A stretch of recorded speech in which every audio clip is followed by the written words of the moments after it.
suikast eden hainlerin cezasını vermeye geldik. Bu ceza burada kesilip bitmeyecek. Sefere giderken şehit ettikleri Yiğit Sultanımızın vebaliyle mezarlarında da rahat edemeyecekler.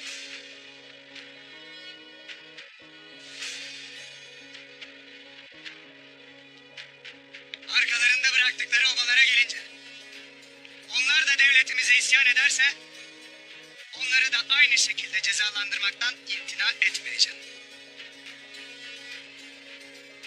Bunun hesabı senden de. Boynuna yollarını geçiren o Saadettin itinden de sorulacaktır. Evelallah.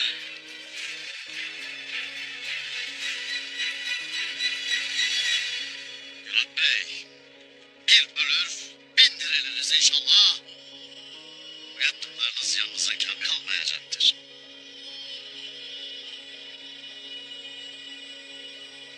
Kimsenin devletimize isyan etmesine izin vermeyeceğim. Yolunuz cehennem olsun.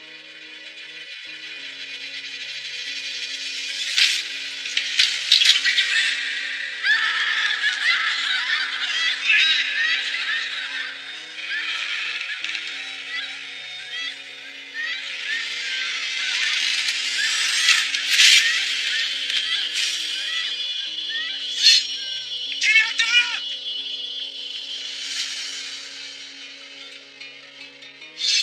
Süleyman Şahoğlu Ertuğrul. Ertuğrul Bey'imiz. Beyim. Beyim. Ertuğrul.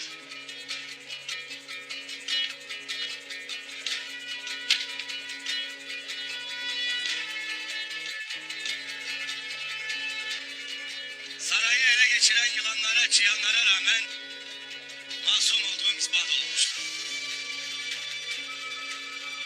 Sultan Gıyasettin Keyhüsrev'in verdiği hüküm benim ve kardeşlerimin masum olduğudur.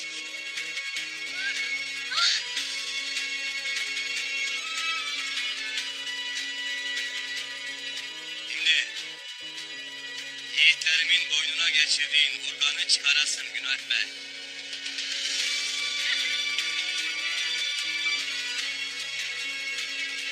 Seninle de sana yiğitlerimi öldürmeni emreden soysuzlarla da görülecek hesabım vardır.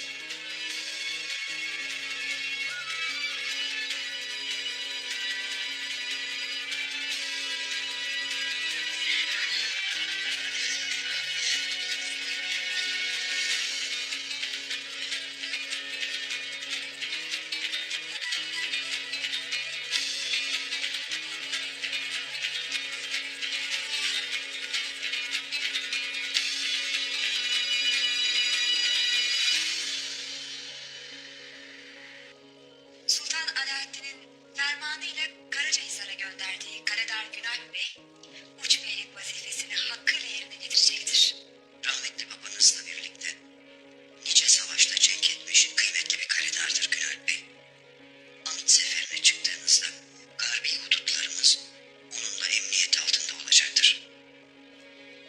Ertuğrul Bey'in masum olduğunu benim gibi sizler de bilirsiniz. Babam eceliyle öldü. Herkes bunu böyle belleyecek.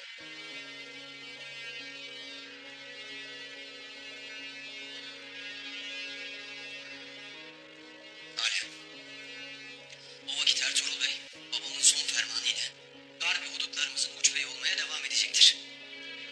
Sultanım, Ertuğrul Bey'in masumiyeti bizleri elbette sevindirmiştir. Lakin burnunun dikine gidip siz cenkteyken burada olmadık belalara sebebiyet verebileceği de aşikardır. Şehzade Kılıç Arslan hala hayatta. Ahval buyken Ertuğrul Bey'in ne edeceği belli olmaz. Tedbirli olasınız sultanım. Babamın fermanını geri almaya değil senin hiçbirinizin gücü yetmez. Ertuğrul'a itimadım tamdır. Vazifesinin başında kalacaktır.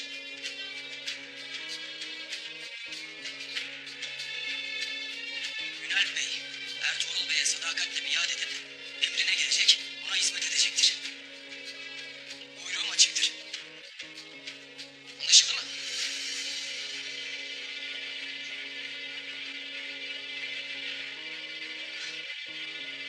Kardeşim Kılıç Arslan'a gelince, anasıyla birlikte Ankara Kalesi'nde huzur içinde yaşayacaklardır. Onların başına bir hal gelmesin isterim. Ola ki gelirse evvela bedelini siz ödersiniz.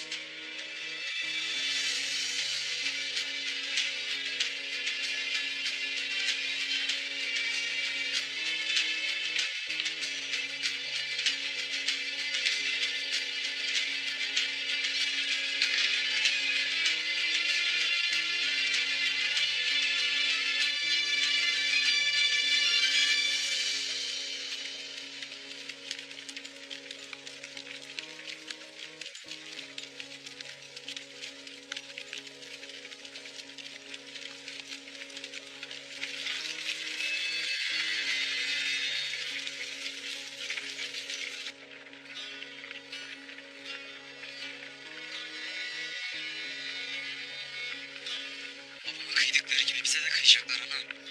Sen Alaaddin Keykubat'ın oğlu Kılıç Arslan'sın. Babanın vasiyetini de, şerefimizi de çiğnetmeyeceksin. Evvela kaçmalıyız ana. Senin için, babanın vasiyeti için ölmeye hazır, devletine sadık askerler var. Vakti gelince sen kaçarken onlar da Altınova denilen şeytan ve onun askerleriyle vuruşacaklar. Atını da hazır edecekler. Ya sen? Oğlum, Kılıç Arslan'ım. Baban Türk obalarının ve İslam aleminin bekası için senin tahta geçmeni isterdim. Unutma, bu devletin istikbali senin omuzlarındadır. Kaç ve hakkın için mücadele et. Babanın ruhu ancak bu sayede şad olacaktır, bilirsin.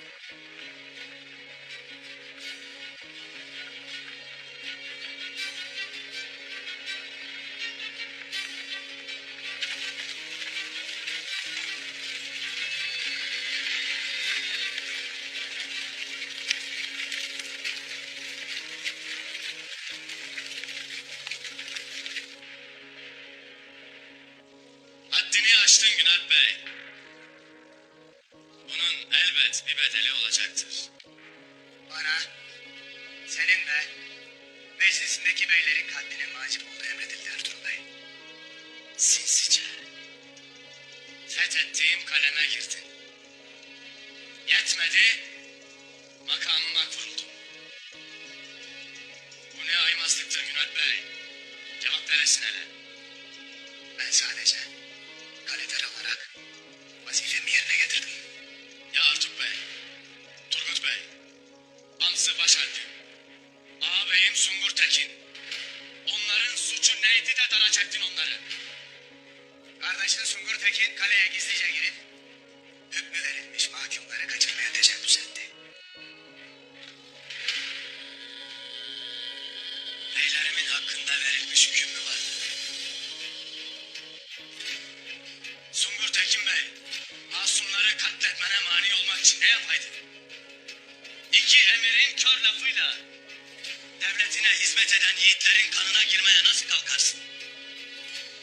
Emir Saadettin, sultan mıdır ki devletine hizmet eden yiğitlerin katledilmesini emreder? Altınova, kadı mıdır ki şeriatın, törenin sözcüsü kesilip seni cellat tayin eder? Sen benim verilen emri yerine getirdiğimi anlamaz mısın Ertuğrul Bey? Ya Emir Saadettin'e pusatını kiralamış bir hainsin. Ya da devletine sadakatten gözü körelmiş bir zavallı. De hele. Sen nesin Günalp Bey? Yeter Ertuğrul Bey. Haddini bilesin. İbn Arabi gibi kıymetli bir şahsiyetin kefaretiyle sultanımızın emriyle affedilmişsin. Benim için bu mesele burada kapanmıştır.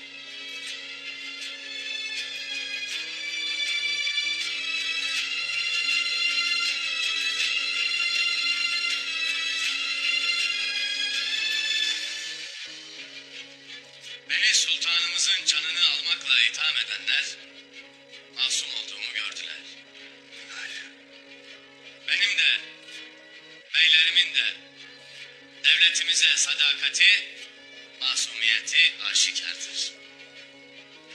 Halbuki sana verilen vazife bitmiştir Günal Bey. Şimdi tez askerlerini de alıp kalemden gidesin.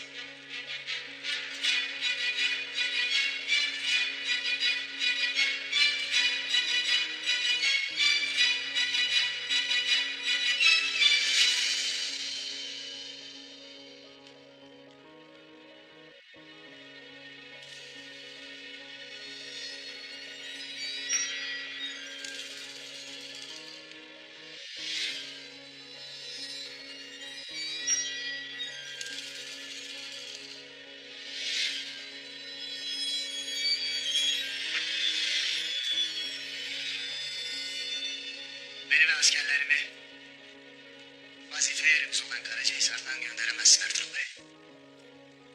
Fethettiğim kaleyi sana mı teslim edeyim istersin? Haşa. Ne böyle bir hakkın ne de haddim vardır.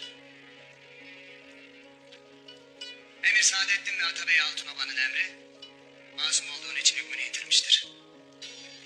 Lakin rahmetli Sultanımız Alaaddin'in mühürlediği son fermana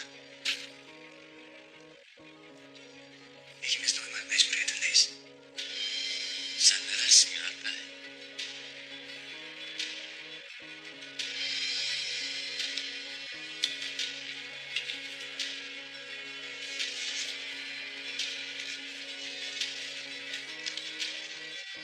Rahmetli Sultanımız Alaaddin, ben Ahlat Kalesi'nde vazifedeyken bana bu fermanı yolladı.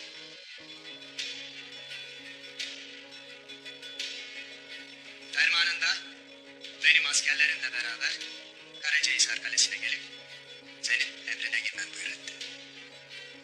Eğer dediğin kadar rahmetli sultanımıza sadık bir uçbeysen bu son fermana uyman icap eder.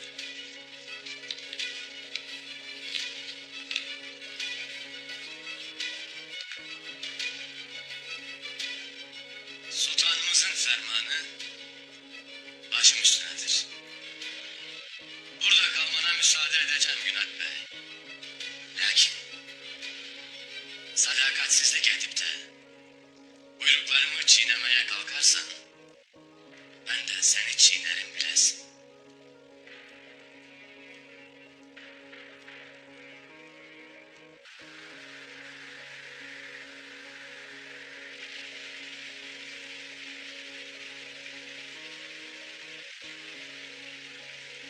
Allahu Ekber. Cemi Allahu limen hamide. Allahu Ekber.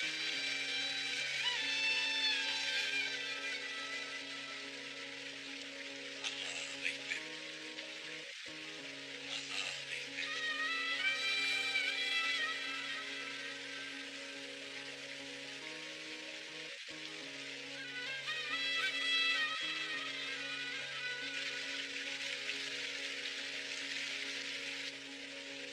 Esselamu Aleyküm ve Rahmetullah.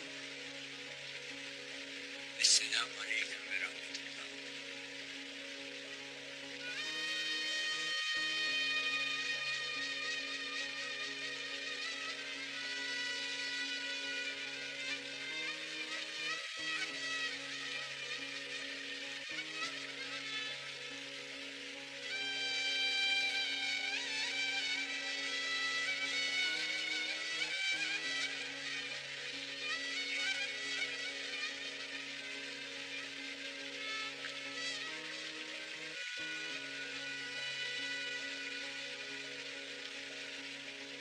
Efendim,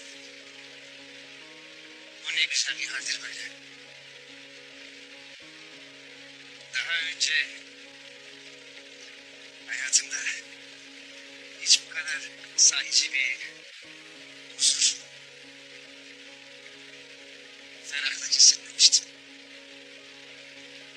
Namaz kılarken adeta ruhum arınır gibiydi. Gözümden gelen yaşlara hakim olamadım.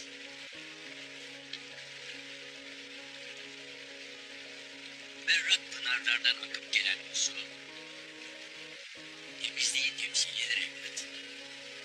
İnsanı kirlerden, çiçeği, çayırı tozlardan temizler. Gözlerden gelen yaşlarsa, gönül bahçemizi solar. Gönlümüzdeki çiçekleri filizlendirir. Ne mutlu sana ki Allah için gözyaşı dökersin. Gözyaşların ruhunun selametine delalettir. Efendim, bana bir kapı açtınız. Onun için size çok minnettarım. Lakin bunun ardından gelen kapıları da çok merak ederim. Kapıları açan Allah'tır evlat. Bizler yalnızca vesileyiz. Senin talebin olmasaydı bizim bir yardımımız olamazdı. Yüce Allah Kur'an-ı Kerim'de buyurur ki bir topluluk ahlakını değiştirmedikçe Allah o topluluğu değiştirmez. Allah bir topluluğun kötülüğünü dilerse o kötülüğü geriye atmaya imkan yoktur. Ve ondan başka bir yardımcı da yoktur. Ne mutlu sana ki bu ayete mazhar oldun. Bu da sana Allah'ın bir lütfu evlat. Ben layık olmadığım halde Allah bana büyük lütuflardan bulundu. Bunun için çok mahcubum. Daha fazla gayret göstermek isterim. Dinimizi, Kur'an-ı Kerim'i daha yakından tanımak isterim. Lütfen bana yardımcı olun. Hay hay evlat. Dinimizi, Kur'an-ı Kerim'i öğrenmek istiyorsan evvela Peygamber Efendimiz Hazreti Muhammed'i tanımalısın. Bir gün Hazreti Ayşe'ye Efendimizin ahlakını soranlara Hazreti Ayşe annemiz onun ahlakı Kur'an'dır buyurmuştur. Efendimiz Kur'an-ı Kerim'i yaşayarak bize misal olmuştur. Allah Kur'an-ı Kerim'de buyurur ki andolsun Allah'ın Resulü'nde sizin için Allah'a ve ahiret gününe kavuşmayı uman, Allah'ı çok zikreden kimseler için güzel bir örnek vardır. Ahmet evladım, bize düşen bu rahmet elçisini tanımak, ondan öğrendiklerimizi hayatımıza tatbik etmektir. Zira o öylesine nadide bir rehberdir ki, onun hayatının her bir anında kendi hayatımıza şiar edinebileceğimiz güzellikler vardır. Efendim, ben de bu mübarek insanı daha yakından tanımak, anlamak, onun bize gösterdiği yoldan yürümek isterim. Amin. Efendim, yüreğimi ısıtan hoş kelamlarınızı ne kadar dinlesem az gelir. Lakin Ertuğrul Bey'in bana verdiği vazifeyi yerine getirmek için yola revan olmak istedim. Allah tez vakitte yine kavuşmayı, hoş sohbetinizi dinlemeyi nasip etsin. Yolumuz hep birdir evlat. Güzergahın her daim hak üzerine olsun. Yolun çetin ve engebelidir. Lakin unutmayasın bu yolun mükafatı büyüktür. Şimdi sen hak dava için yoluna gidesin. Biz de dua ordusuyla arkandayız. Sağ olun efendim. Allah sizden razı olsun.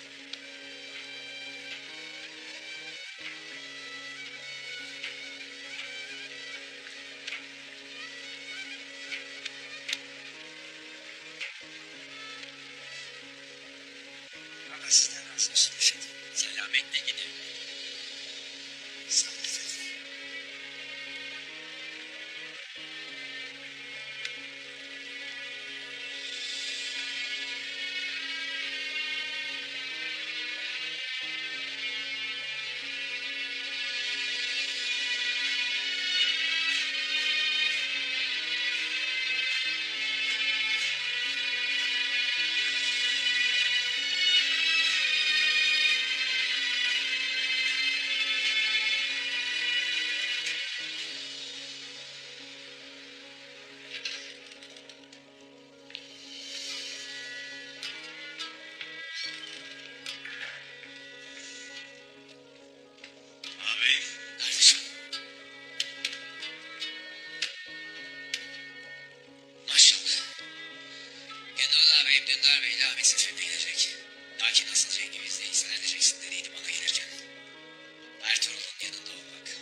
bu cihana belanın üzerine yalın kılıç yürümeye gelmişiz. Hoş gelmişsin. Eyvallah.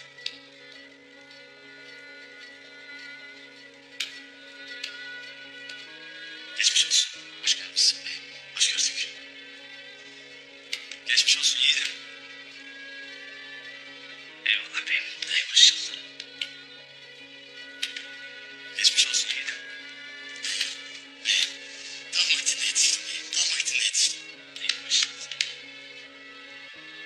Günay Bey haddini iyi bildirdin. Günay Bey'in niyetinin halis olduğuna inanırım. Lakin Saadettin itine olan sadakati zor zamanımızda başımıza bela açabilir. Artuk Bey. Buyurun beyim. Kale evvela Allah'a, sonra da sana emanettir. Saadettin, Günalp Bey paslı bir hançer gibi içimize sokmuştur. Günalp Bey'in Saadettin itinin fitneleriyle değil, bizim buyruklarımızla hareket etmesini temin edeceğiz. Dediğin gibi bu adamın derdi devletin bekasıysa o vakit işimiz daha zor olacaktır. Buraya sadece anamın elini öpmeye gelmedim Ertuğrul Bey. Devletimizi Saadettin'in zorbalığından kurtarana dek burada senin yanında kalacağım. Eğer biz o itin hakkından gelemez isek sadece senin değil, bütün kayıların, bütün Türk obalarının canını okuyacaktır. Bilesin ki ben de senin öncündeyim. Eyvallah ağabey. Günalp Bey'in her adımını bilmek isterim. Yanlış yapmasına müsaade etmeyeceksiniz. Ola ki yanlış yaparsa gereğini yapacaksınız. Buyurun seninler bey. Buyurun senin, buyurun senin beyim. Beyim, Ahmet Alt nerededir? Hak yoluna girmiş, kardeşimiz olmuş. Öyledir evelallah, öyledir Bamsı. İbni Arabi ile birlikte ardımızdan gelir. Arabi obaya vardığı vakit Ahmet de Bilecik Tekfur'un yanına varacak. İçlerine sızıp bize onlardan malumat getirecek. Allah yardımcısı olsun beyim. Amin artık bey. Amin. Amin.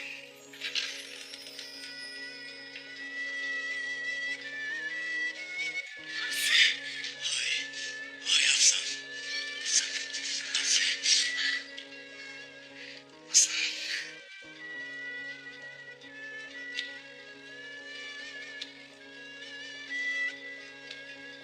Çok şükür yarabbim. Çok şükür.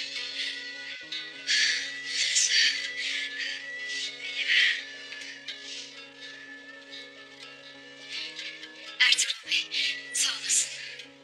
Allah senden razı olsun beyim. Eyvallah hatunlar. Eyvallah. Şimdi tez obamıza varalım. Obada size diyeceklerim vardır.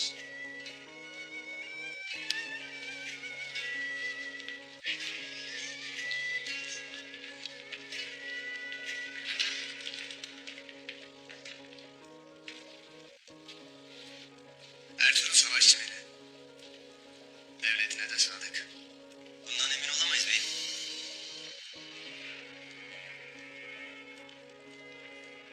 Ben niyetinin halis olduğuna inanırım aynı olmuş. Lakin dik başlı biri. Benim nazarımda Emir Saadettin'in babamdan farksız olduğunu bilmez. Hadsizlikleriyle canımı sıkar. Lakin asıl mesele dik başlılığıyla devletimizi felakete sürükleyebilir. Ertuğrul Bey'in sultanımızın kardeşi Şehzade Kılıç Arslan'a sadakati bellidir. Bu sadece Emir Hazretlerini değil, bütün sarayı telaşa düşürür. Eğer öyleyse, Ertuğrul Bey'in ölümü bizzat benim elimden olur. Ben anamı, babamı, kardeşlerimi Şehzade savaşlarında kurban verdim. Devletimi de kurban etmeyeceğim. Ertuğrul Bey'in attığı her adımdan benim haberim olacak. Evvel haberim, sonra Emir Saadettin'in. Emrin ola beyim.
silahını.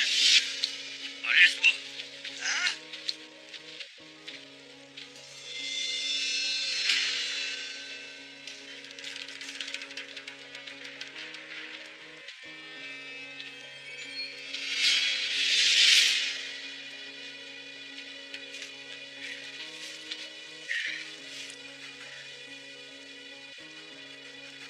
Ne işin var senin burada?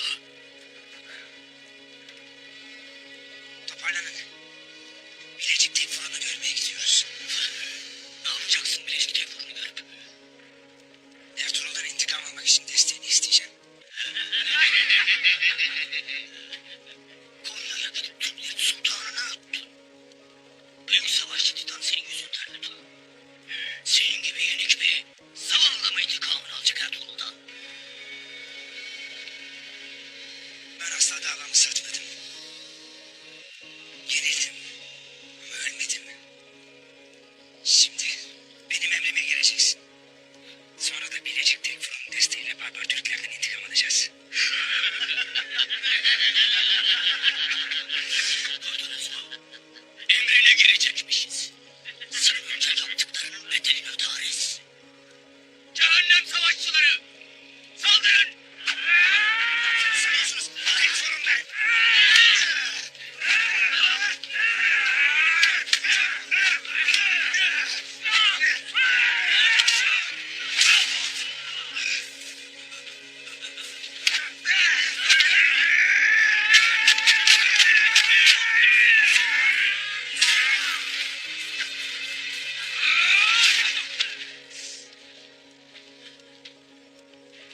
Yenik, ezik, sefil bir eski Tekfur.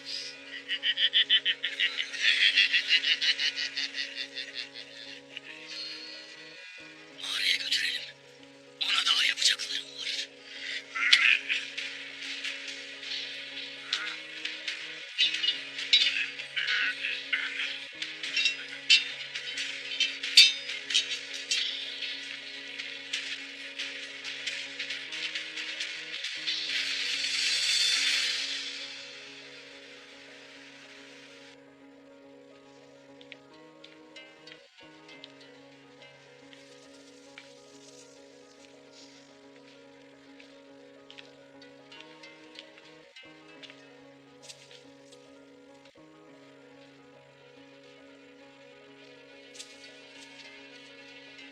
Ertuğrul'un Sultan Alaaddin'den aldığı güçle palazlanmasına asla müsaade etmeyeceğiz.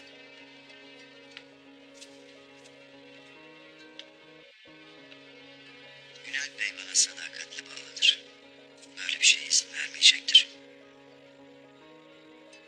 Onun namuslu biri olduğunu söylersin. Ya Ertuğrul Bey'in yanında olursa? Yaveri ait olmuş hasadımımdır. Günalp'in bir yanlışı olursa ilk benim haberim olacak. Cezasını da ben keseceğim. Hala. Gıyasettin her şeyi bilir. Lakin bilmezden gelir. Babasının eceliyle öldüğüne herkesi inandırmak ister. Bizi bizden iyi bildiği kesin. Sakın ola. Onun damarına basacak bir şey yapmayasın Saadettin. Merak etmeyin. Bu arada Ertuğrul'un bundan sonraki hedefi Söğüt olacaktır. Eğer Söğüt'ü de alırsa devlet içinde devlet olmaya bir adım daha yaklaşır. Bilecik Tekfur'u Kritos'a gönderdiğin sulh mektubunu meseleyi halledeceğine inanır mısın? Bilecik Tekfur'unu çekiç, Günalp'i de örs olarak kullanacağım. Bilecik Tekfur'u oğlu Angelos Ertuğrul'un alpleri tarafından öldürüldüğü için nefret dolu. Biz de bu nefret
المسجد الحرام إن شاء الله آمنين محلقين رؤوسكم ومقصرين لا تخافون فعلم ما لم تعلموا فجعل من دون ذلك فتحا قريبا والذي أرسل رسوله بالهدى ودين الحق ليظهره على الدين كله وكفى بالله شهيدا محمد رسول الله والذين معه أشداء على الكفار رحماء بينهم تراهم ركعا سجدا يبتغون فضلا من الله ورضوانا سيماهم في وجوههم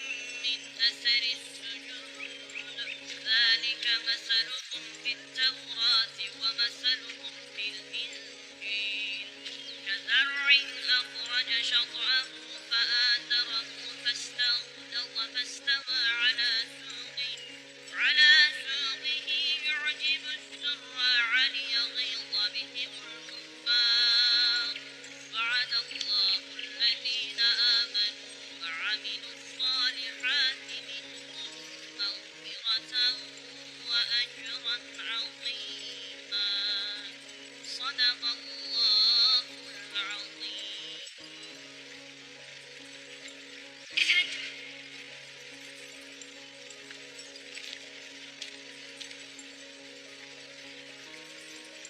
Gel kızım.